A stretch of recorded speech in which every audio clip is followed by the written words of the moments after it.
Yeah. Do sharks like our temperatures? I mean, I guess the waters are pretty warm here, at least close to the coast. Our water temperatures are in the 80s, and that's where the air temperatures along the coast are as well. We're sitting in the 70s across pretty much the rest of the coastal bend, and as I mentioned earlier, we're starting to see these upper level clouds moving in, and those are coming from Louisiana, where what was Invest 93L, that's this little low pressure right here, those upper level clouds are kind of getting flung our way into South Texas from the upper level winds. There's a big high pressure right here, and the flow is taking those clouds over to us. So I mentioned this is what was Invest 93L. That's because the Hurricane Center is no longer tracking this or giving it a chance for development because it has moved inland over Louisiana. That being said, there's also no other areas of interest being watched for development in the tropics, but some longer range models are possibly throwing out the potential for some tropical development in the south central Atlantic heading into later next week. So we'll keep tabs on that as well.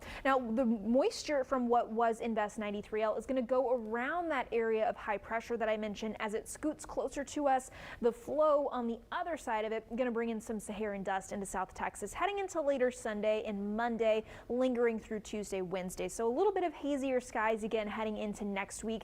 The moisture continues to move right around that area of high pressure, coming right back to where it started possibly and potentially further and closer to South Texas. So that could bring an increase again in cloud cover and possibly even some low rain chances as we head into later next week. It's also moisture, so with the high temperatures being in the 90s, even the upper 90s as that high gets closer to us, it's going to help take our feels like temperatures close to the 110 mark. So very, very hot, very humid here in South Texas, but it's what we expected. Is July.